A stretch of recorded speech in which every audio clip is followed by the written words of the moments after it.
Welcome back to another episode of Over the Shoulder. Before we jump into today's guest, you know what we gotta do. We gotta like, we gotta subscribe, we gotta comment, we gotta share. Who do you want to see me interviewing next? As for today's guest, I have someone super dope. Like actually, there's few people that I meet on set and that when I see them in their element, I'm like, dang, you are just better than me at this. This is one of those people. I met him years ago and I saw him doing his thing with lighting and I was like, oh, this is your lane. This is your element. You are amazing at this. And I was like, yep. Eventually we're going to be working together a lot and it came into fruition. And without further ado, let me introduce a great gaffer and a great photographer, Jeffrey. What's going on? What's going on? How you doing? How you doing, man? Straight, man. Straight, man. Happy to be here. Yeah, happy to be here. Okay, so first and foremost, do you like gaffing better or do you like photography? Photography where I started, so I'm just gonna start. I'll probably say I like photography the most. But it's all about light anyway. So anytime I get to use light, I'm happy. But I probably say photography like a 51-49 type thing. 51, so 51 photography. Yeah. Okay, so what would be your dream photography shoot? I'm talking about dream as big as possible. Since I'm trying to really niche down into fitness, maybe shooting for like a major fitness brand, like a Nike or even like a home run or something like that. That would be a dream job. Okay, so what's your dream job for gaffing? I want to light something for maybe like Ryan Coogler or something, man. Like not just because of centers, it's all the work. I mean, obviously everybody knows about centers. That's the big thing right now. But if I could light for like a Coogler movie, or really if I could go back in time and light for like a Spike Lee joint or something like that, that would be really cool. But something on that scale.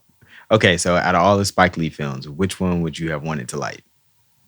Do the right thing. Do the right thing. Do the right thing. Okay, do the right thing. It's me. It would be Malcolm X. Malcolm X is my favorite Spike Lee joint. That was good. That was good. So do the right thing is my number 2. So, but I don't know. Denzel, to me, he just, I don't know if that's one of the most iconic performances. It was good. It was good. Definitely good. If you could go back and light a Ryan Coogler film, which one would you light? Honestly, man, like, I'd probably say Black Panther with Chadwick. I don't know necessarily the first or the second. I thought they were both visually really nice. But that in the first one, that scene where, what's his name, Claw or whatever, when they were all in the club or whatever, lighting something like that would have been a dream. In the club, so like when they were all playing poker. Okay, that's good. That might come back later in the episode. Okay, I'm starting to catch the theme. Yeah. Okay, so do you remember how we met? Yeah, we Black Pen. She had a shout out to Black Pen. I think it was called I'm Pretty Enough or something like that. And when I met you, this was his earlier Sony days. So this was like A7S2 days, I believe. Yeah. And dang, good memory, man. There was a bathroom scene talking to her reflection basically, and we had talked a little bit and chopped it up and gave him a little talked a little trash about Sony or whatever. But that's how we met. He still talks trash about Sony, yeah. That is true. It's just one day we'll get him one day we'll get him to the right side. One day. It's gonna happen, man. Listen, man, all of your people, man, we are all the Sony suitors. I know a couple more people than y'all. That's true. Okay, so when I met you that day, I thought it was something super dope about you is it was like you're one of the people like you just came in, you did your job, it looked amazing, and before anyone could say like the tweaks that need to be made, you were already making the tweaks. Like to me, it's like first and foremost, one thing I always love. One thing you always hear me say is that like I like smart people. I don't. me and idiots do not get along. So I like people who are already like solving problems before they come into, especially on my set. If I'm directing and I'm like doing all these wearing all these different hats, I'm like, hey, listen, can you help me put out some fires? If you're waiting for me always to give a cue, I'm just like, okay, this is gonna be a long day on set. So that's the first thing that I learned about it. I liked about you is that you were putting out fires before they came in. You were super professional. You were on time. And then the biggest thing is like you were drama free. Like you just Oh yeah, people trying to be be laid back. you yeah laid back. So many people just want to be seen Yeah. in a way that's bad. Like this is just obnoxious. And so I was like, all right, I was like, he's cool. He's cool. Let me get his Instagram. We're gonna see if we eventually can work. Then like then I started seeing your at that time I didn't know you were a photographer.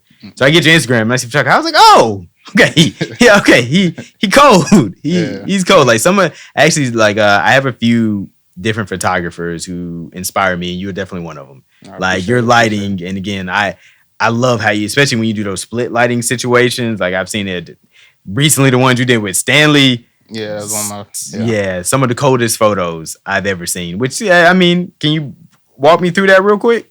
Yeah, so shout out to Stan. Met him through you, obviously, on a lot of memories and everything. And we linked up, shot at his loft. I only used 3 lights, and it was just we found the perfect kind of skin tones. Been shooting with LEDs a lot more because it's just easier just to go through all the colors versus like swapping out gels on strobes and stuff. It's just way quicker. Um, but we blacked out the room as much as possible. Used 3 lights. Used a little fog machine, and went from there. I kind of keep like an idea of a color wheel in my head, so contrast and colors a lot in a lot of cases, and the rest was it just worked. Listen, those photos came out cold. I was like, Yeah. when I saw, so first of all, Stanley sent them to me. Oh, He sent them to me. I was like, whoa, wait a minute. Wait a minute. But the thing that I will say, I mean, I don't know if you think that you have your own unique style, but when he sent them to me, I knew that you had taken them. So it's like I'm working on it. yeah, Working on you it. do have a signature style. Like at least for me, I can tell. I was like, Jeff took these. Yeah. I was like, yeah, these are cold. These are cold. Like even when I saw you did the other ones outdoor with Caitlin, I was like, Jeff took these. Like I can just tell. I was like, yeah, the way. I mean, it's also for me, it's the way you frame shots, not just even the colors. Like you do have a very unique. I mean, it's very subtle, but very unique way how you frame your subject that kind of just makes them pop a little bit more, and it gives that subject to background separation that's pretty crisp. I'm like, yeah, it's a Jeff shot. Yeah, I be trying to find leading lines and angles, man. That's all I look for.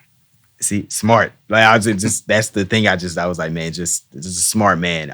And so for me, it's like I like to consider myself. Okay, me and my team Fire Next, I feel like we're the Avengers, and sometimes I would say I'm either Tony Stark or Nick Fury. Yeah. I would say I'm Nick Fury because I feel like I'm always trying to grab these little bits and pieces of like, oh, this is Captain America, this is my Hulk, this is my Thor, this is all of that those things. So it's like when I meet people on set, I always put them in the back of my mind. I'm like, okay, cool. If someone says, hey, I got $10 million budget, I need a team. Like I want to be like, okay, cool, I got the people. Yeah. I got the people because we can rent all the lights, we can rent anything else we need, equipment. I just need the people with the expertise. So when I met you, I was like, let me put this one in my back pocket. Let's stay locked in. And we've done some like smaller projects, seen each other around. Like we've shot some weddings together. A couple weddings. Again, you've done some photos for like a few of my parties, which again I appreciate.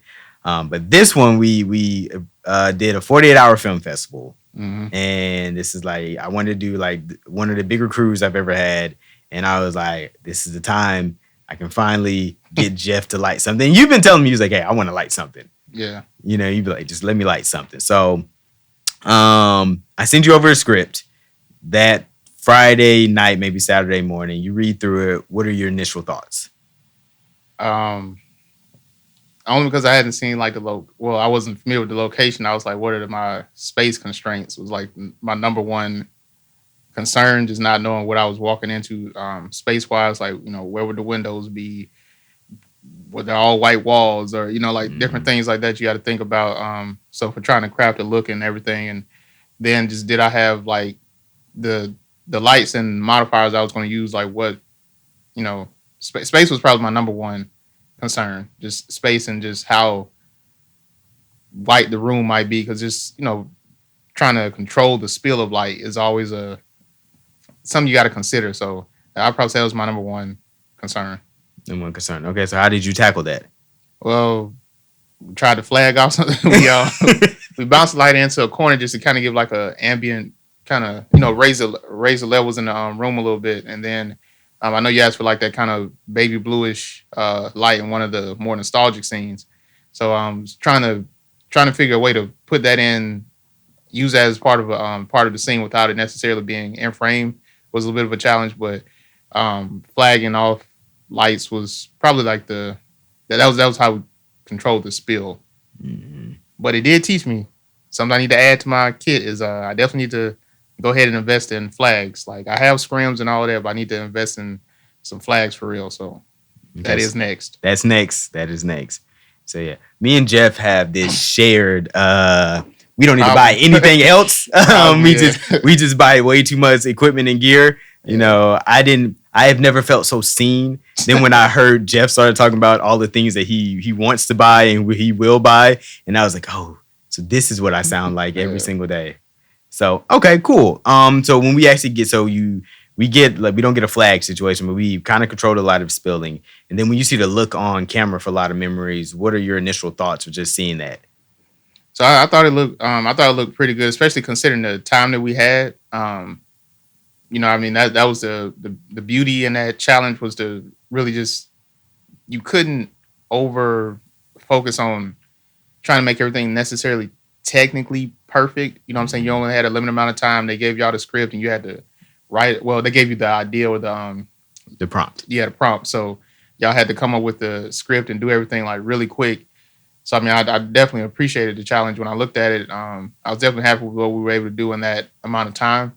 I think like truthfully, just if we had a little more time, you know what I'm saying, like, and you didn't have to edit and do everything in 48 hours, obviously, we could have like really, really fine tuned it. But I definitely think it came out looking pretty good. Looking pretty good. How did you like the feel of the story? Just every I well, like I was saying, you for future projects, get with Eon Wright and stuff because that's not my strong suit. So I definitely think the story came together really well. I think you picked the right people to play the right parts. So I think it definitely worked. I say 48 hours is it goes quicker than you think. yeah. You weren't at the premiere, but somebody did walk up to me and they said that the film made them cry. Mm. Which the film is 5 minutes and 36 seconds. Yeah, I So, did watch it. Yeah. yeah, make somebody cry in 5 minutes 30. I was like, it's a new one for me. that was a new one. Like she came and she made sure she wanted to meet me. I was like, oh, okay, Okay. yeah, Pull it on the heartstrings. put it on the heartstrings. Yeah. But I mean, again, everything is a character. So lighting is a character, and I started telling people. I say before you go out and invest in all the cameras and lenses. I Mhm. mean, get a decent camera and a decent lens, but like go into the audio and the lighting equipment. Like 100%. you get good audio, you get good lighting, you learn those two. Like you will progress your career so much faster than Mhm. if it looks good.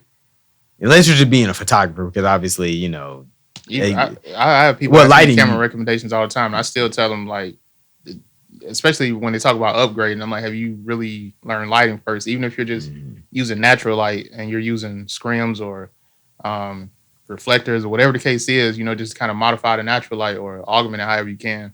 I will always push light way before a camera upgrade. Yes, same here. Lighting, and then again, if you're doing video, audio, because it just takes it Yeah, you need it. to upgrade it to like again. I would say if the light is good and the audio sounds good, I don't. If you're shooting on an iPhone, you can make that look amazing. Yeah, we talked about it exposing for your sensor. It's like if you expose for the camera you're shooting on properly, it would look immaculate.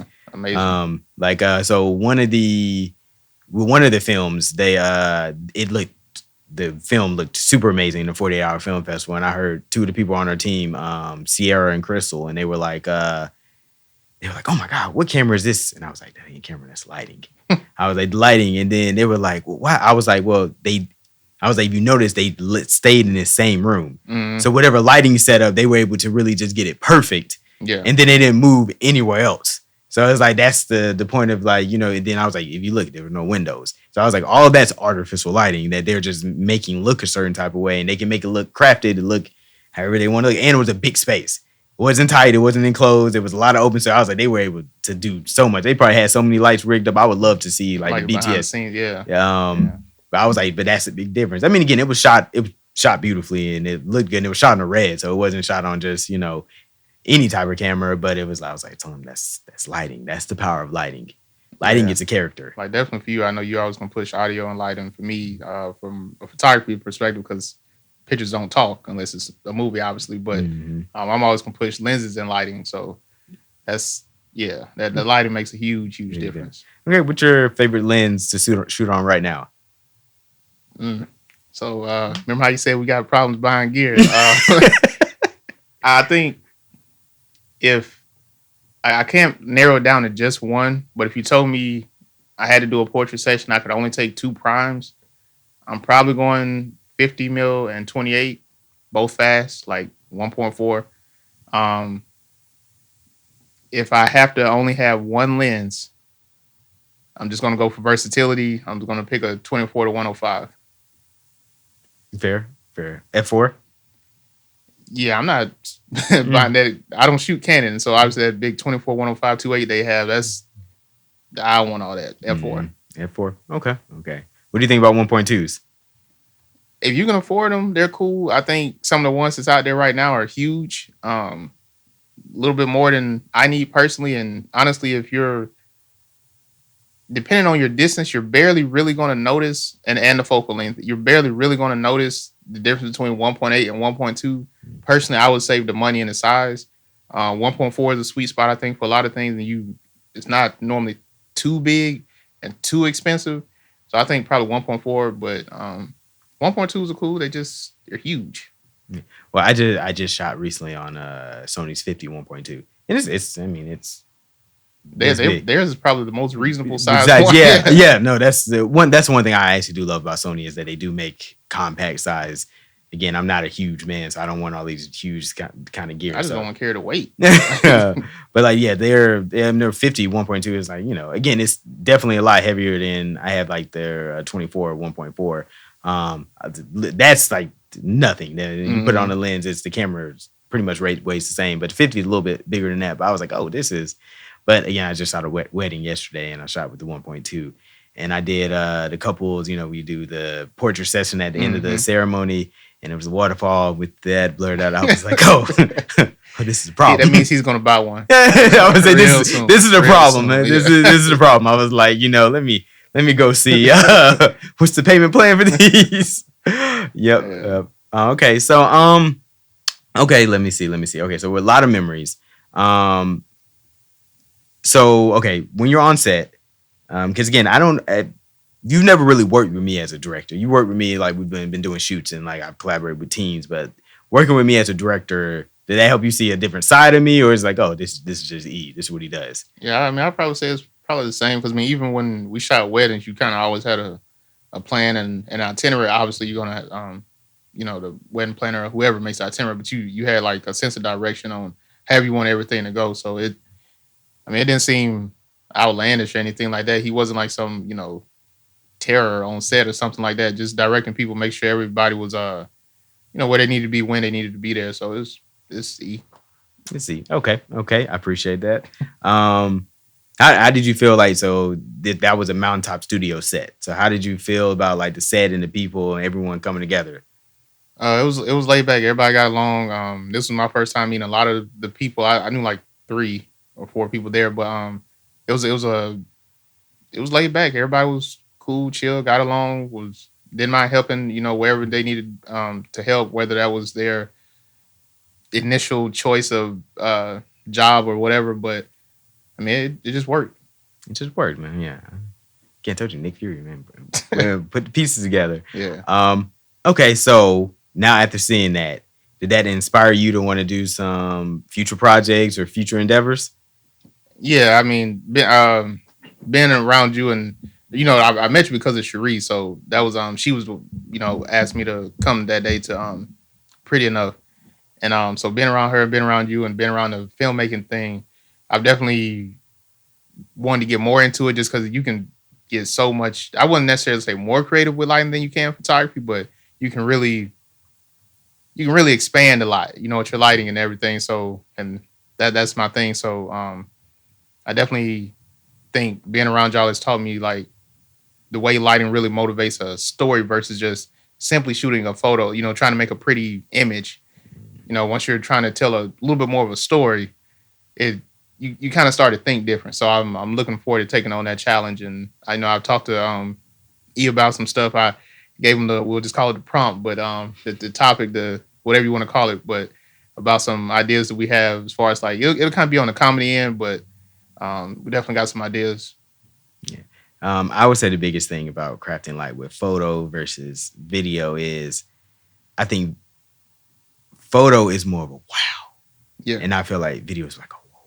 Yeah. It's like you feel the video inside of you. When it's a really story, it's like I feel it here. A picture, it's just like you can't believe things can be that beautiful. Yeah. So it's like it's two different kind of emotions that I was associated with. So it's like if you really want to like hit someone in the soul, a good video. Yeah, because like definitely with like the lighting aspect, like you said, it's a pretty image for photo, but for video, sometimes you need to think about like where your light sources are motivated from to make it look, believable. Unless you're just going for something kind of outlandish, you have to be a lot more, I guess, aware of all the practical sources and everything going around because you want to make it look believable in most cases. Otherwise, you don't want to look too sourcey. You know what I'm saying? Like, unless you're going for a very specific look, it doesn't need to look. In order for you to make it look, well done and not low budget, you need to be a lot more aware than you have to with photos. A lot of cases. Yeah, it's like I said, it's a character, but the best thing about a character is you don't. Even when an actor is playing a character, you don't know they're playing a character. So it's always like it's just being believable that this is real life. Yeah. So with the lighting, it's the same way. It's just like, yeah, all these sets, there's lights everywhere, and they're doing all kind of creative, great things. But it's like the audience is supposed to know that. They're just supposed to see, oh, of course, oh, this is a light bulb. Oh, that's the sun. Or yo, this is how it would look. Like, no, there are about 8 different lights in this thing. It's flags, everything behind. If you literally just take the camera and just scroll up, you will just see a whole rig on top of them, and that's why the actors and actresses sweating. Yeah. Like I feel bad anytime someone has shooting tungsten lights. Them things be just hot. That ain't got to, like you said, with the audio on set. There's no AC on set. There's no AC. Yeah, we cut that AC off. Centers, boy. That Mississippi. That Mississippi is different. In 3-piece suits, man. Three-piece suits, man. Listen, every single time I see Ryan Coogler as the director, I see he look hot. So I know the actor is looking just the makeup team was working. They going through it. They were working overtime on that one. Yeah. 3-piece suits in Mississippi Delta. Humidity. Okay. So when you think about where you want to see your career kind of take off from here, like what's the next evolution phase for Jeffrey? I definitely think just kind of elevating everything I'm doing to look a little bit more like a luxury. Like there's this guy in Europe. Can't remember his name right now, but I do follow him, which is great. But all his photos look so high end, and it's not that it's really just like the production value behind it. I don't think it's necessarily like the most expensive everything. He does shoot on like a medium format camera, but even if you take that out of the equation, the way that he uses like projectors or whatever the case is, everything just looks like just top notch elegant. You know what I'm saying? So I want to take like my art style and elevate it as much as possible, and then from the photography part, and then as far as gapping goes, I just want to light a bunch of movies and make them look like amazing. Like I want people to look at movies and be like, who helped do that? You know what I'm saying? Like, because I was on Netflix's The Killer.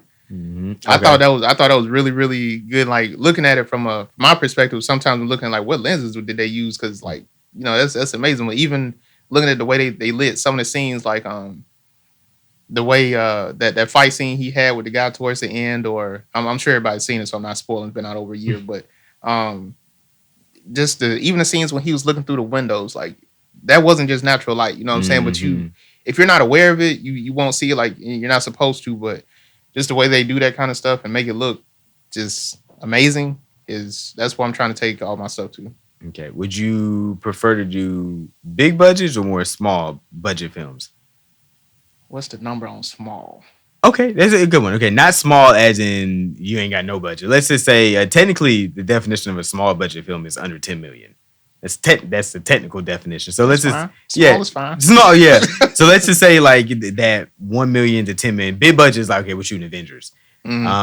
Which again, for me is like, okay, I would like to shoot maybe one day or direct something along that lines where it's that big of a budget. But I feel like I would want to stay more so in that like medium budget, like maybe 20 to 50 million, where it's like I'm focusing more on the story of these characters and needing all these special effects and needing all this. Like I like Goodwill Hunting. I like stories like that where like it's characters and we're building them and the story just drives everything. We don't have to go out of space.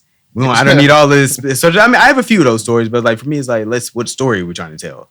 Yeah. So I mean, based on that definition, small budget, I wouldn't mind it. I think sometimes you meet some of the most interesting people, and like maybe I've never been in Hollywood, but I feel like a lot of people when they get to that level, they feel like they have to be so kind of groomed all the time. You know what I'm saying? Like they have to be so aware of everything that they do that they may not even be themselves all the time. So a lot of them, like if you see some of the, like the behind the scenes stuff in some of these movies, a lot of times they have to go like isolate and all that type of stuff. And not saying you won't meet people like that on smaller budget films, but I think when you're some of the most interesting people are the ones who are so excited to learn, you know what I'm saying, and grow and progress that once you hit a certain level, you're still growing, but I don't think you're necessarily like they're not as they feel like they've already made it to an extent. So it's just like maintaining versus progressing. And I like to be around the people that's like really progressing. So I say a mix of the two would be cool, but I mean I'm not against $1 million budget either. You know, so I figure I gotta be making at least 10, 15. Yeah. So I'm not against that. I feel that. All right, man. So what project do you see me and you working on in the future? Definitely the comedy skits. We got one based on a Uno game, an idea that we have. Another one based on this. See if I can get Stan to play play the main guy, but it's we'll just call like kind of a mob boss with some stomach issues, and then just anything else you want to work on, man. You know, you write it, I'll light it, and we'll just go from there, man. Like whatever you want to shoot, I'm down. Just have some food on set. You know? You write it, I'll light it. That was good. Yeah. That was good. I'm gonna take that. We need to put that on the shirt. Yeah, me and Stan came with that, so I'm trademarking that. All right.